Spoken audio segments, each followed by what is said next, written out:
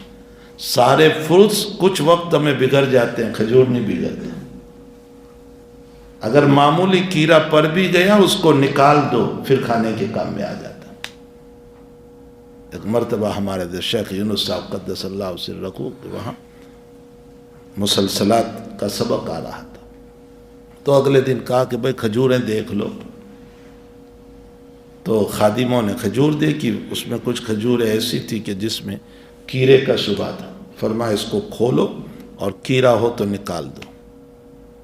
اور پھر اس کے بعد فرمایا ہمارے حضرت شیخ مولانا زکریا صاحب رحمۃ اللہ علیہ کے وہاں ایک کھجور کا دانہ بھی پھینکا نہیں جاتا تھا، اور حضرت شیخ یوں فرمایا کرتے تھے کہ اللہ قیامت میں اس سے متعلق بھی سوال کرے گا۔ ہم معمولی چیزوں میں پھینک دیتے ہیں۔ کشجرۃ طیبۃ اصلھا ثابت وفرعھا فی السماء، اور وہ ہر زمانے میں کھانے کے کام میں آتا ہے۔ وَيَضْرِبُ اللَّهُ الْأَمْثَالَ لِلنَّاسِ وَاللَّهُ بِكُلِّ شَيْءٍ عَلِيمٌ۔ تو حق تعالیٰ فرماتے ہیں کہ ایمان والوں کے ساتھ اللہ کا معاملہ اور ہے۔ ایمان اللہ جن کو دیتا ہے ان سے پیار کرتا ہے، ان سے محبت کرتا ہے، ان کے ساتھ تھوڑے بہت حالات ہیں، وہ اللہ تعالیٰ اس کے ذریعے سے وہ اس کے گناہوں کو معاف کرتا ہے، ترقی درجات ہوتا ہے، اس کو رفع درجات ہوتا ہے۔ اور غیروں کا کیا حال ہے؟ میں نے آیت پڑھی فَلَمَّا نَسُوا مَا ذُكِّرُوا بِهِ، جب وہ بھول گئے ان تذکروں کو جو اللہ نے کہا تھا، اللہ کی یادیں، اس کی نمازیں، اس کی طرف دھیان اور توجہ، فَلَمَّا نَسُوا مَا ذُكِّرُوا بِهِ، تو اللہ کیا کرتا ہے؟ اللہ روزی بند نہیں کرتا ایسے لوگوں کو جو اللہ کی یادوں سے غافل ہو جاتے ہیں۔ فتحنا علیہم ابواب کل شیء، فرمایا ہم مال کا دروازہ کھول دیتے ہیں۔ وہ گناہوں میں بہت دلیر بن چکے، وہ ظلم میں دلیر بن چکے، وہ حقوق اللہ میں دلیر بن چکے، وہ حقوق العباد میں ظلم کرتے جا رہے ہیں۔ فتحنا علیہم ابواب کل شیء، ہر چیز کے دروازے ہم کھول دیں، اور جب وہ اس کے اندر مضبوط ہو جاتے ہیں، فتحنا علیہم ابواب کل شیء حتی اذا فرحوا، اترانے لگتے ہیں۔ دیکھو تم نماز پڑھتے ہو پھر بھی کنگال ہو، تمہارے پاس کچھ نہیں، ہمارے اتنے گناہ ہیں پھر بھی ہمارے پاس اتنا کچھ ہے۔ حتی اذا فرحوا بما اوتوا، یہاں تک کہ ہم جو دیتے ہیں اس پر وہ خوش ہوتے ہیں، اتراتے ہیں۔ اخذناہم بغتۃ، فرمایا پھر ہم اچانک پکڑ کر لیتے ہیں، اور پھر وہ پکڑ بڑی خطرناک ہوتی ہے۔ وہ یا تو معاصی کرتا تھا تو معاصی ہی پر موت آ جاتی ہے، اور اگر کفر میں تھا تو کفر ہی پر موت آ جاتی ہے۔ اخذناہم بغتۃ، اس لیے کہ اچانک جب ہو جاتا ہے نا تو انسان کو توبہ کا موقع ہی نہیں ملتا، پھر وہ کسی طرف بھاگ نہیں سکتا۔ اخذناہم بغتۃ، وہ بس بے بس ہو جاتا ہے۔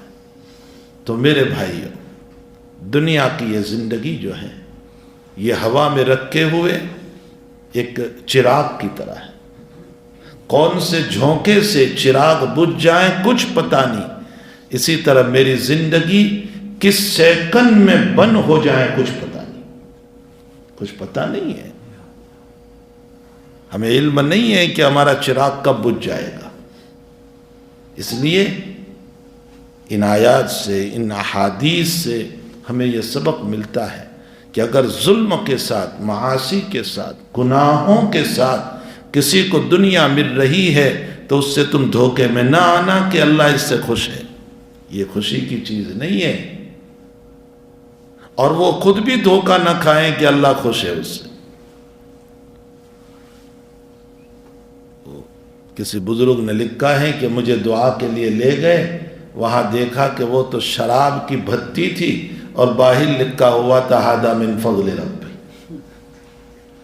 لا حول ولا قوت الا باللہ، شراب بنائی جا رہی ہے اور باہر لکھا ہے ھذا من فضل ربی، یہ میرے رب کا فضل ہے۔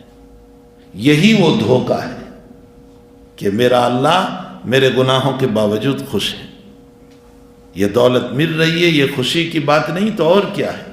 حقیقت یہ ہے کہ دنیا کا ملنا معاصی کے ساتھ یہ خوشی کا ذریعہ نہیں ہو سکتا ہے۔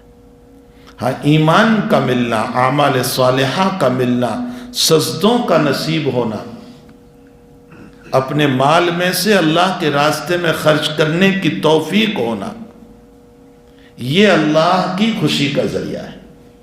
اس کو کہتے ہیں اللہ کی خوشی۔ اگر وہ ہمیں نصیب کر دے سجدے کرنا، تنہائیوں میں اٹھنا، اللہ کے سامنے رونا، نمازوں کا ذوق، تلاوت کا شوق، اگر وہ ہم کو نصیب کر دیتا ہے تو پھر سمجھ لو کہ اللہ ہم سے خوش ہے، یہ خوشی کی چیز ہے۔ جناب نبی کریم صلی اللہ تعالیٰ علیہ وسلم نے حضرت عائشہ رضی اللہ تعالیٰ عنہ کو بھی یہی ہدایت فرمائی تھی کہ عائشہ، ایمان اور اعمال صالحہ اللہ کی رضامندی کا ذریعہ ہے اور دنیا رضامندی کا ذریعہ نہیں ہے۔ خود حدیث شریف میں فرمایا کہ اگر دنیا کی کوئی حقیقت میرے نزدیک ہوتی تو میں ایک مچھر کے پل کے برابر بھی میرے نافرمانوں کو نہ دیتا، لیکن دینا اس بات کی دلیل ہے کہ دنیا اللہ کے وہاں کوئی محبوبیت، کوئی تقوی، کوئی پرہیزگاری کی دلیل نہیں ہو سکتا ہے۔ تو میرے بھائیو، اصل ایمان ہے اعمال صالحہ ہے۔ کسی کے معاصی اور گناہوں کے ساتھ دنیا مل رہی ہے، وہ خوشی کی بات نہیں ہے، وہ اللہ کی رضا کی بات نہیں ہے۔ اللہ تعالیٰ مجھے اور آپ کو، اصل میں ہم جو ہے ظاہری دنیا ہی کو دیکھ کر قرآن حدیث کو سمجھنا چاہتے ہیں، دنیا کو دیکھ کر قرآن حدیث نہیں سمجھ سکتے۔ نبی علیہ السلام کے اقوال و افعال کو دیکھ کر قرآن و حدیث کو ہم سمجھ سکتے ہیں۔ حق تعالیٰ جل شانہ ہم تمام کو اپنی رضا نصیب فرمائے، اپنے ایمان کا ذوق نصیب فرمائے، اپنے ایمان کی حلاوت نصیب فرمائے، اور وہ تازگی۔ بعض مسلم شریف کے ایک محدث ہے، ایک راوی ہے، ان کے باب میں امام نووی رحمۃ اللہ علیہ نے لکھا ہے وہ ساری زندگی ہنسے ہی نہیں، فرمایا میں تب ہنسوں گا جبکہ لا الہ الا اللہ پر میری موت ہو جائے، اور جب موت آئی تب ہنسنے لگے۔ یہ علامت تھی اس بات کی کہ اب وہ دنیا سے ایمان کے ساتھ جا رہے، اس وقت وہ ہنسنے لگے۔ معلوم ہوتا ہے سب سے بڑی دولت جو ہے وہ ایمان ہے۔ ساری دنیا ہے ایمان نہیں، ساری دنیا ہے سجدوں کی دولت نہیں، ساری دنیا ہے اللہ کے راستے میں خرچ کا ذوق نہیں، ساری دنیا ہے لیکن گناہوں کے ساتھ ہے، تو پھر اس دنیا کی کوئی حقیقت نہیں ہو سکتی۔ اللہ مجھے اور آپ کو اس حقیقت کو سمجھنے کی توفیق عطا فرمائے۔ وصلی اللہ علی النبی الکریم برحمتک یا ارحم الراحمین۔ سبحان اللہ وبحمدہ، سبحانک اللہ وبحمدک، نشہد ان لا الہ الا انت، نستغفرک ونتوب الیک۔